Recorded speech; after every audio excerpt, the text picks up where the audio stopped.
At Easter dinner, my sister watched her kids destroy my daughter's $200 laptop birthday gift by throwing it in the fire, then smirked.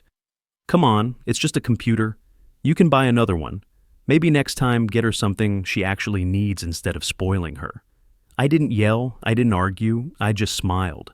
And that's when the entire table went quiet because they knew that smile meant something was coming. I'm Elliot, and at 28, I've worked relentlessly to build something solid. Not the generic worked hard people claim while justifying their daily Starbucks. Real grinding since 16, picking up shifts after school, saving every dollar, building a life I could be proud of. I don't owe anyone anything, and I don't take handouts, which matters because my family loves acting like I'm still some spoiled kid under their roof, even though I've been financially independent for years. My daughter Leah had just turned 13. She's brilliant, quiet, and obsessed with digital art. I'd been saving for months to buy her that laptop, a proper $200 or a machine that could handle professional art software. Not some basic computer, but equipment that matched her talent. I worked overtime for 4 months, eating PB&J lunches and skipping everything fun, because I wanted to see that smile when she opened it. The problem was her birthday fell during Easter, meaning the inevitable family gathering at my parents' house. I almost skipped it entirely, but Leah wanted to see her cousins, so I figured we'd endure a few hours and leave before the usual drama started. We showed up early to help set up. Leah sat in the living room with her sketchbook while I hauled chairs from the garage. Everything seemed normal until my sister Amanda arrived with her 3 kids. Amanda's children are, to put it diplomatically, completely undisciplined. She has this habit of laughing off their behavior with, "Oh, they're just kids." Within 10 minutes, they'd yanked Leah's sketchbook away and were scribbling over her drawings with markers. Leah came outside holding back tears, and I felt my blood pressure spike. I retrieved the sketchbook and told them to stop, expecting Amanda to intervene. Instead, she shrugged and said, "Relax, Elliot, it's just paper. She can draw more." The afternoon continued like a slow-burning fuse. The kids kept pushing boundaries, running wild, knocking things over, screaming. When Leah tried to charge her phone, one of them yanked the cord out just to see her reaction. Every single time, Amanda would laugh and say, "They're having fun." Dinner time finally arrived. I'd wrapped Leah's laptop in a gift bag and placed it on her chair. She opened it carefully, confusion melting into pure joy. "Dad, this is amazing," she whispered, hugging me tight. I'd waited months for that moment. Before I could even take a picture, Amanda's oldest grabbed the laptop from Leah's hands. It happened so fast I barely processed it. He ran toward the fire pit we'd lit for marshmallows, holding the laptop over his head while his siblings cheered. "Stop!" I yelled, but it was too late. He hurled it into the flames like a frisbee. The sound of that laptop hitting the fire was sickening. Leah gasped and went silent, staring as I grabbed the fire poker and fished out the melting remains. The casing had already begun warping. That's when I heard it. Laughter. Amanda was laughing. My parents were chuckling. Dad actually said, "Well, maybe that'll teach her not to be spoiled." Leah stood there shaking, tears streaming down her face. The laptop was destroyed, and my entire family was treating it like entertainment. I set the melted remains on the table and looked directly at Amanda. She smirked and delivered those words. "Come on, Elliot, it's just a computer. You can buy another one. Maybe next time get her something she actually needs instead of spoiling her." That's when I smiled. Not a happy smile, but the cold, calculating expression that made everyone suddenly uncomfortable. I sat back down next to Leah and pulled her close, saying nothing while that smile played across my face. Dinner continued as if nothing had happened. The smell of roasted lamb filled the air, but everything tasted like ash. I barely touched my plate. Leah didn't eat at all. Amanda's kids resumed their chaos, running between tables while my parents made comments about kids needing less screen time anyway. After dinner, I walked Leah to the car. She clutched her ruined sketchbook like a lifeline. "Do you want to go home?" I asked gently. She shook her head and said, "I don't want to give them the satisfaction." She was tougher than I'd given her credit for. Inside the kitchen, Amanda and my mom stood whispering and giggling. When I entered, they switched to fake sweet tones. "Oh, Elliot," Mom said. "Don't look so serious. It was just a prank." "A prank?" I repeated evenly. Amanda crossed her arms smugly and said, "You're acting like they burned down your house. It's just a laptop. If you didn't want them touching it, you should have waited until after dinner. They're kids, Elliot. Kids get curious." "That wasn't curiosity," I said, jaw tightening. "That was malicious. And it's not the first time. Last Christmas they dumped juice on Leah's keyboard while you laughed." Amanda rolled her eyes and said, "You're always keeping score. Maybe if Leah wasn't so uptight about her stuff, they wouldn't mess with it. She's 13. She's allowed to care about her belongings. I worked months of overtime for that laptop." Amanda shrugged dismissively and said, "Then buy another one. Problem solved." Dad walked in with a beer and said, "Are we still on about this? Elliot, you need to let things go." I glanced at the melted laptop, then back at him. "You'd think it was funny until someone threw your things in the fire." Dad took a swig and said flatly, "Nothing I own is fragile enough to be ruined by fire. I buy things that last." That was the moment I knew they weren't going to apologize, offer to replace it, or even pretend to feel bad. The rest of the night was systematic disrespect. Every time Amanda's kids caused chaos, my parents praised their energy. Every time Leah appeared, they'd mock her with, "Still sad about your computer? Maybe you can draw on walls instead." Amanda even pulled me aside to say, "If you'd stop spoiling her, she wouldn't be so sensitive. You treat her like glass. Maybe she needs to toughen up." I stared at her for a long moment and said, "I hope you remember saying that." By dessert, I was done pretending. I didn't eat, didn't speak, just observed. I noticed how my parents lit up when Amanda's kids did anything cute, how they completely ignored Leah, how they never asked about her school or art. When Mom offered leftovers, I declined. "We're leaving," Amanda smirked. "Running away already?" I stood, helped Leah into her coat, and faced them. "No, I just think it's better if we go before something else of mine ends up in the fire." Dad scoffed. "You're overreacting." I smiled that same cold smile. "You keep telling yourself that." The silence as we walked out told me everything. At home, Leah went straight to her room while I sat at the kitchen table, staring at the empty gift bag. Something fundamental shifted that night. I'd spent years being the bigger person, keeping peace. But watching Leah cry while everyone laughed broke something in me. I started thinking about everything I'd done for this family over the years. Bills I'd covered when Amanda couldn't make rent. Weekends spent fixing my parents' house. Times I'd bailed them out without asking for anything back. I'd been their safety net for years, and the first time I needed basic respect, they destroyed my daughter's birthday present and laughed about it. As I sat there, that calculating smile returned, because I realized I wasn't done yet. I had options. I had time. And if they thought throwing one laptop in the fire was the end of the story, they had no idea what was coming next. What they didn't know was that my just okay job was actually senior project manager at a major construction company, pulling $85K annually. More importantly, I'd recently been promoted to handle key supplier relationships, including accounts that my dad's struggling contracting business depended on. They had no idea I'd spent years building a professional network of lawyers, accountants, and industry contacts. They saw me as the same broke kid who used to ask for help, not realizing I'd become the one with real leverage. The weeks following Easter were strategically quiet. No calls from Amanda or my parents, which wasn't unusual, but this silence felt different. I used that time productively. First, I replaced Leah's laptop with a basic model so she could keep up with schoolwork, but I was planning something much better. Then, about a month later, Mom called with her sugar-sweet voice. "Elliot, your sister's in a tough spot. Some unexpected expenses came up. Could you help out for a few weeks?" I almost laughed. "Let me guess, rent again?" "It's just until things stabilize. You know how hard it is with 3 kids. You're in a better position." "You mean the same sister whose kids destroyed a $200 Era laptop while everyone laughed?" Mom sighed like I was being unreasonable. "Elliot, you can't hold on to that forever. It was an accident." "It wasn't an accident. And no, I'm not covering Amanda's rent again." Long pause, then she said, "You've changed. You used to be so generous with family. I still am, just not with people who think it's funny when my kid cries." A week later, I checked my old joint account, one I'd set up years ago for family emergencies. I rarely kept much there anymore, just small amounts for genuine crises. That's when I saw it. A $1,800 withdrawal transferred directly to Amanda's account. My heart pounded as I stared at the transaction. I hadn't authorized this. Then I remembered. I'd given Mom the login details years ago when I trusted them.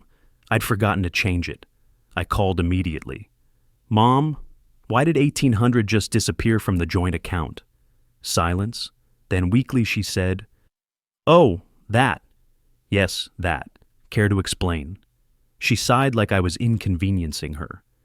"Amanda was about to be evicted, Elliot. We didn't have a choice."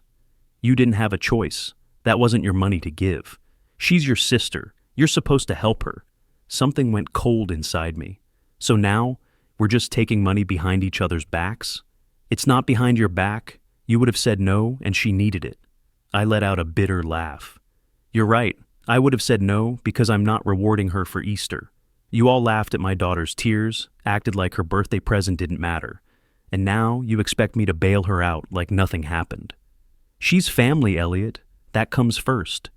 "No," I said quietly. "My daughter comes first, and thanks to you, I can't buy her the replacement laptop I promised this month." "Congratulations. You didn't just betray me, you punished Leah too." 2 days later, Amanda called herself. "I hear you're mad," she said breezily. "Mad doesn't cover it," she chuckled. "Look, I'll pay you back when I can, but things are tight. Maybe you should stop holding grudges. It's just money. You make plenty." I gripped the phone until my knuckles went white. "Amanda, you didn't even apologize for what your kids did. You laughed, you mocked Leah, and now you've stolen money I didn't agree to give." She sighed like I was the difficult one. "You always make everything about you. Maybe if you'd been around more, my kids would respect your stuff. You're not exactly Uncle of the Year." That was the final straw. "You're right, I'm not Uncle of the Year, and you're about to find out what that means." I hung up before she could respond. I didn't yell or throw anything. I just sat in my quiet kitchen, wearing that same calculating smile from Easter, because now it wasn't just about a laptop. This was about respect, about teaching them a lesson they'd never forget. Here's what they didn't understand about my position. My promotion had given me access to vendor relationships that my dad's business relied on. Through a high school friend, Marcus, who worked at their primary supplier, I learned they were already skating on thin ice. Late payments, missed shipments, overdue balances. They'd been getting by on personal relationships and goodwill. I also had resources they'd never suspected. That $85K salary, combined with years of not having to support anyone else's drama, had built up substantial savings. More importantly, I had professional contacts, lawyers, accountants, financial planners, people who could help me protect what was mine and leverage what was theirs. The first step was securing my assets. I closed the joint account entirely, transferred every cent to my personal savings. I updated my insurance, removing Amanda as an emergency contact. I verified that all my accounts had only Leah as beneficiary. It felt clinical, surgical, but with every cut, I felt lighter. Next, I documented everything. Every bank transfer where I'd bailed them out over the years. Every text message mocking me for saying no. Screenshots of Amanda posting expensive purchases on social media the same week she claimed to be broke. I kept it all in a neat folder, not for immediate revenge, but because I wanted records. I wanted proof. The real leverage came from my professional position. When the supplier meeting about contract renewals came around, I wasn't just sitting in the room anymore. I was reviewing payment histories and performance metrics. Dad's company was right there on the list. Late payments, missed deadlines, rolled over balances. When the regional director asked for my input, I stayed calm and professional. Based on the data, they've been given 3 grace periods in the last 12 months. Continuing the contract without a formal payment plan would be a liability. It was measured, unemotional, but I knew exactly what it meant. No more special treatment, no more extensions. They'd have to pay up front, something that would devastate their cash flow. The motion passed unanimously. By evening, my phone had 3 missed calls from Dad and 1 from Mom. I didn't answer. Instead, I made dinner for Leah, sat with her while she worked on art, and waited. The next morning, Dad finally got through. "Elliot, did you tell them to put us on prepaid?" I stayed quiet before answering. "No, I told them to treat you like every other client. Big difference. You know we don't have cash flow for that. We'll go under." I leaned back, staring out the window. Maybe you should have thought about that before you laughed, while my kid cried and helped yourself to my bank account. Silence. Then he said, "You're punishing the whole family for one mistake." I smiled. "No, Dad. I'm just done cleaning up after you." Click. I hung up. That was step 1. Step 2 came when Amanda posted a dramatic Facebook status about family members turning their backs and leaving them to struggle. Her comment section filled with friends praising her strength and condemning the unfairness. I didn't reply publicly. Instead, I printed every screenshot I had. Stolen money, luxury purchases, mocking messages. I sent it all in an envelope to Amanda's husband's office with a note. "Since you keep asking where the money goes, here's your answer." 3 days later, Amanda called, furious. "How dare you go behind my back? You went behind mine first. Consider us even." Step 3 was the most satisfying. I took Leah to a local art fair where she had a booth selling her work. Halfway through, I heard Mom's voice behind me. She'd apparently heard about the fair and decided to drop by. "Hi, Mom," I said evenly. She glanced at Leah's art display, clearly surprised. "I didn't know she was doing this." "You wouldn't. You've been too busy." Mom frowned. "Elliot, we miss you at family dinners." I smiled. "Maybe next time you'll think twice before laughing at my daughter's pain." Her face went pale. A customer approached to buy one of Leah's prints, and I turned my attention to them, effectively ending the conversation. When Mom left, Leah whispered, "You didn't yell." "Didn't need to," I smiled back. The calls kept coming over the next month. Dad trying to negotiate better supplier terms. Mom attempting to get me to be reasonable. Amanda leaving voicemails alternating between rage and tears. I didn't block them, I just let them sit with the silence. The longer they sat with it, the more desperate they became. Then came the text from Dad. "We're selling the house. Hope you're happy." I stared at it for a moment, then put the phone face down and took another bite of dinner. Because I was happy. Happier than I'd been in years. For the first time in a long time, I felt like I was finally in control. 2 weeks later, through Marcus, I learned the sale had gone through quickly, too quickly. Dad had accepted an offer well below market value just to escape the debt. Their business had been forced onto prepay with multiple suppliers, bleeding their cash flow dry.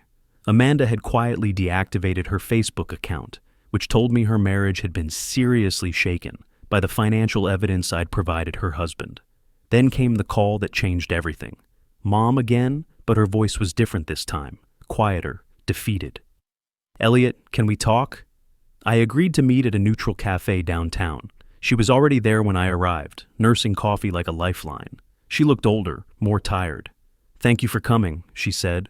I sat down, waiting. She took a deep breath. "I owe you an apology. We all do. We laughed when we should have defended Leah. We took from you when we should have respected boundaries. And we've paid for it." For the first time in months, I believed her. "You sold the house," I stated. She nodded. "We didn't have a choice. Your father's business can't run the way it was. We should have listened sooner, should have appreciated everything you did instead of expecting it." I let silence stretch, watching her squirm. Finally, I said, "You can apologize to Leah yourself. She's the one who deserved better." She nodded, tears forming. "I will." A week later, Amanda appeared on my doorstep. No anger, no defiance, just exhaustion. "Can we talk?" I stepped outside, closing the door. "You ruined me, Elliot. My marriage is hanging by a thread. We had to rehome the dogs. The kids ask why we don't see you anymore." I crossed my arms. "You ruined yourself. I just stopped cleaning up after you." She swallowed hard. "I didn't know you'd actually let us fall. You always caught us before. That's the problem. I kept catching you, so you never learned to land on your own feet." She flinched but nodded. "I'm sorry. For the laptop, the money, all of it." I stared at her before saying quietly, "Do you know what Leah asked me that night? She asked why you all hated her. She thought something was wrong with her. She cried herself to sleep while you laughed." Tears filled Amanda's eyes. "I know. I can't take it back." "No, but you can teach your kids what respect looks like. Because if they grow up thinking this is how you treat family, they're going to lose people the way you lost me." 6 months later, I'm living my best life.